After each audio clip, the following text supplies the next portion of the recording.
만나는 공연 정연조의 뜨거운 인터뷰. 오늘은 연극 톡톡의 주인공 배우 김대종 씨와 함께하겠습니다. 안녕하세요. 안녕하세요. 어서 오세요. 네.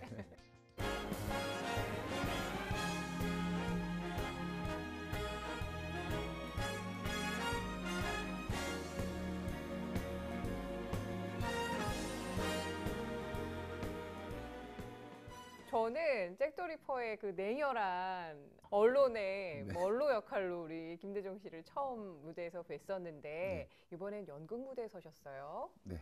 횟수로는 1년 만이긴 한데 꽉 채운 1년. 그러네요. 연극 톡톡에 대해서 좀 자세하게 설명 좀 해주세요. 6명의 강박증 환자들, 강박증 환자들을 소재로 한 얘기입니다. 강박증의 종류도 너무너무 다양하고요. 그래서 이 사람들이 치료를 받으려고 한 공간에 모이는데 정작 이제 치료를 해주기로 하는 의사는 오지 않고 그래서 기다리면서 이 사람들 안에서 벌어지는 그런 일들을 주 소재로 하고 있는 연극입니다. 13살 때부터 평생 잃었습니다.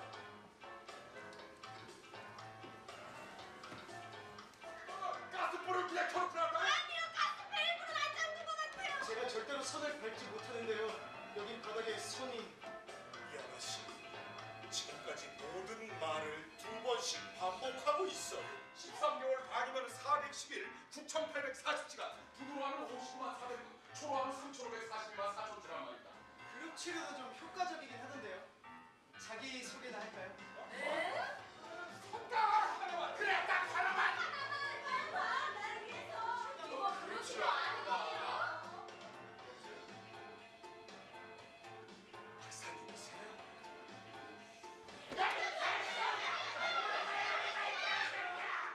주로 자기보다는 남들을 먼저 생각할 때 일어나는 것 같습니다. 그 기적은. 그 안에서 그러면 우리 김대종 씨는 저는 어떤 강박증을 갖고 계실까요? 전문 병명으로는 의학 용어로는 아리스모메니아라고 하는 아리스모메니아. 소위 말하는 계산벽, 계산 증후군. 모든 걸 다 계산을 해야 직성이 풀리는 사람이고 뭐 예를 들어 작품 안에 나오는 걸로 얘기하면 어떤 사람이 욕을 했다. 근데 이제 욕을 하는 증상이 있는 사람이 있는데 그 사람이 그럼 하루 평균 몇 번을 하느냐부터 시작해서 연평균, 뭐 인생 평균까지 계산을 해야 속이 시원한. 어머나.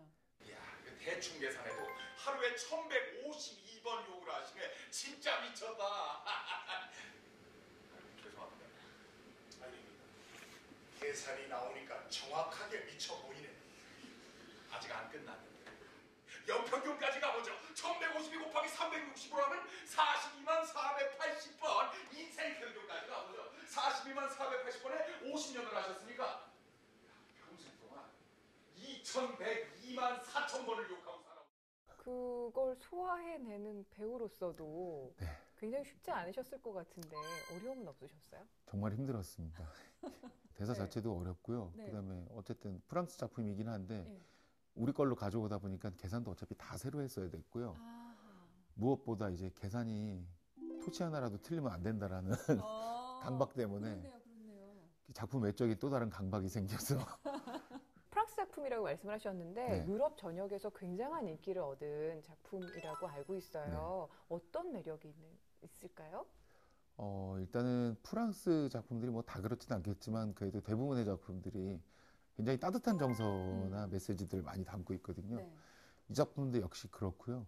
특히나 요즘 같은 사회에 사실 저희 이렇게 되게 개인주의적인 사회 분위기잖아요. 그런 분위기에서 되게 많이 힐링이 되는 그런 작품인 것 같습니다. 어떤 사건들이 일어날 것인가 대충 예감은 오는데 어떤 강박증들을 가진 분들이 또 이 공간에서 함께 하시는 거잖아요. 어떤 분들이 계세요? 그 외에? 일단 이 작품의 가장 연장자이신 50년 동안 욕을 하고 살아온 환갑이 넘으신 프레드 선생님이라고 뚜렛 증후군이라는 증후군인데요. 욕을 참을 수 없는 증상인데 자기도 모르게 욕이 그래서 이제 공연 중에 보면은 이런 안내문 같은 것도 달고 나오시거든요. 정말 웃긴데 어떻게 보면 가장 슬픈, 왜냐하면 그거는 현재까지 밝혀진 바로는 완치가 안 되는 거의 유일한 질병 중에. 그리고 이제 그 불안 증후군이 있는 마리가 있고요. 그래서 뭐 수도꼭지나 가스밸브 이거 안 잠그고 온 것 때문에 계속 자기 집에 가야 된다. 집이 폭발할 수도 있다. 그다음에 그 질병공포증후군, 저희가 말하는 흔히 결벽증보다 훨씬 더 심한 단계.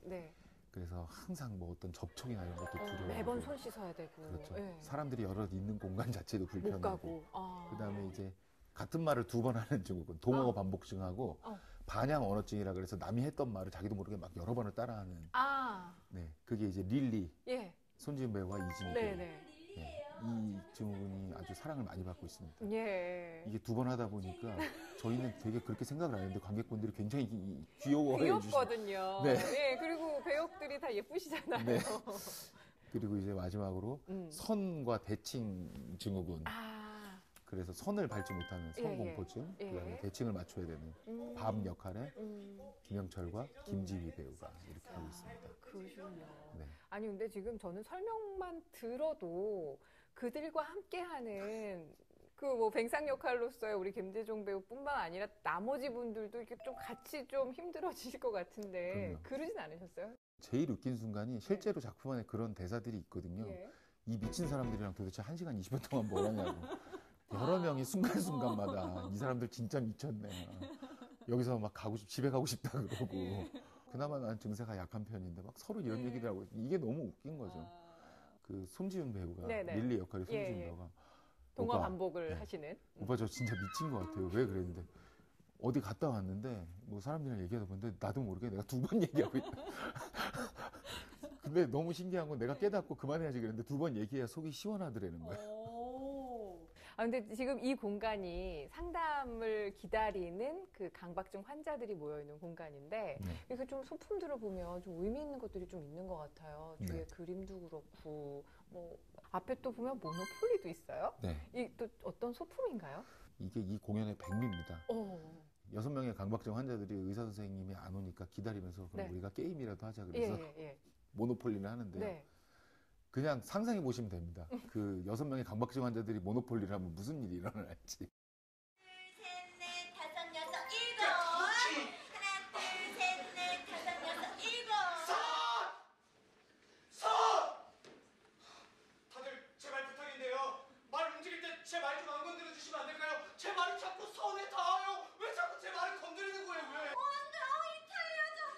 살 거예요, 말 거예요? 안 사기로 했잖아요. 네, 안 사기로. 잠시만요. 진짜 맥박이야. 이런 연극을 보면서 그 배우들의 감정선을 쫓아가는 게 관객들로서는 굉장히 또 중요한 시간이잖아요. 몰입을 하고. 근데 살짝 이건 몰입하기에 좀 겁이 날 수도 있을 것 같아요. 내가 몰랐던 내 안의 강박증을 확인할 수 있을 것도 같고. 그럴 수도 있죠. 관객들 반응은 어떠신가요? 관객분들은 처음에 한 5분 동안은 도대체 여기는 뭐라는 곳인가? 저 사람들은 누군가라는 궁금증에 사로잡혀 계시다가 6명이 다 모이기 시작하면 그냥 완전 방어 해제 상태로 웃으십니다. 웃을 수밖에 없습니다. 왜냐하면 이 사람들이 너무 또 순수하거든요. 껍질을 입지 않은 정말 그 순수한 강박증 그 자체거든요. 그러다 보니까 관객분들도 금방 오픈돼서 그냥 이 사람들이 너무 웃기고, 그리고 실제로 얘기하신 것처럼 내 안에 뭔가를 발견하는 것조차 어떤 그러면서도 그거 자체가 되게 페이소스적인 웃음이 있는 거죠. 근데 저는 이런 작품을 통해서 관객들이 어떤 자신의 강박증을 발견을 하면서 어떤 걸 좀 치유해가는 그런 과정이 될 수도 있을 것 같은데, 함께 하시는 배우분으로서 이런 분들께 이 연극이 좀 주효하지 않을까 생각을 해보셨을 것 같아요. 일단은 이 연극에서도 후반부에 보면은 서로가 서로를 도우면서, 그러니까 뭐 완벽한 치료는 아니지만 어떤 실마리들을 찾아가거든요. 관계 속에서 이제 희망을 보는 거죠. 그리고 실제로 이제 그 안에서 그런 대사들도 있고요. 저도 마찬가지고요. 현대사회에서 이 관계라는 건 정말 두려워질 때가 많거든요. 정말 어렵죠. 막 가벼운 관계부터 무거운 관계까지 꼭 해야 되는 관계도 있고, 거기에서 오히려 막 꼭 해야 되는 관계들에서 관계에 대한 두려움만 더 생기고 막 한 발 물러나게 될 때도 많고 하잖아요. 근데 이 공연을 보면서 그런 관계들에 대한 두려움도 많이 없어질 수도 있고요. 그다음에 그거들에 어떻게 보면 내가 너무 고민하고 있는 것이 아닌가. 사실 사람과 사람 사이의 거리는 내가 생각하는 것보다 훨씬 가까울 수 있는데, 그래서 그런 분들, 그런 관계에 대한 의심이나 상처받으신 분들이 많이 보셨으면 좋겠어요. 이런 관계에 대해서 고민하시는 분들 상당히 많으신데 그럼요. 이 연극을 통해서 뭔가 실마리를 얻어가실 수 있겠다는 말씀 좋습니다. 네. 어떤 대사나 네. 어떤 장면이 좀 가장 큰 울림을 주고 계세요? 뱅상이 막 말하거든요. 오히려 그러니까는 이거는 그냥 듣기에는 좋은 대사는 아닙니다. 사람들한테 오히려 막 그 어떤 극단에 몰린 상황에서 난 당신들 같은 질병 덩어리들이 아니야. 난 정상으로 살아갈 수 있어. 이러면서 막 절규를 거의 하는데요. 그건 이제 뱅상의 바램이기도 하지만 두려움이거든요, 사실. 현대사회를 살아가는 우리가 항상 외치는 거거든요. 난 당신들 같은 질병 덩어리들이 아니라고. 난 정상으로 살아갈 수 있어. 난 정상으로 살아갈 수 있어. 오히려 그걸 한꺼풀 깨고 그냥 한 발 나와서 난 문제가 있어. 인정하고. 네. 난 도움이 필요해. 라고 얘기하면 자연스럽게 한 발 와줄 수 있잖아요, 상대방이. 그래서 그 대사가 되게 뼈아프게 많이 와닿고요.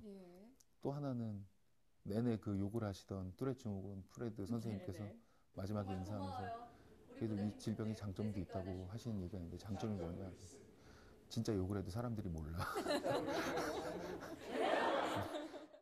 진짜가 뭐냐가 중요한 것 같지 않아요, 결국에는. 어차피 저희는 본인도 진짜인지 아닌지 알 수 없을 거고. 네, 진짜를 보려는 노력들은 항상 하지만 아닌지 뭐 그거 검증할 수도 없고 안다고 해서 크게 달라지는 것도 없는 것 같고요. 다만 진짜일 거라고 믿는 마음이 훨씬 이 세상을 따뜻하게 만들지 않나. 나만 옳고 다른 사람은 틀리고 이런 이분법적인 생각 때문에 여러 가지 관계 맺기도 어려운 것 같고 네. 여러 좀 힘든 점이 있는 것 같은데 네. 그거에 대해서 좀 고민을 할 수 있을 것 같네요. 네. 아, 보고 싶다. 괜찮네요. 그렇죠. 네. 오늘 정말 재미있는 인터뷰 감사했고요. 그 기대하고 계신 분들께 마지막으로 이 연극 톡톡 보러 오시라고 강하게 한 말씀 힘줘 얘기해 주시죠. 네. 네.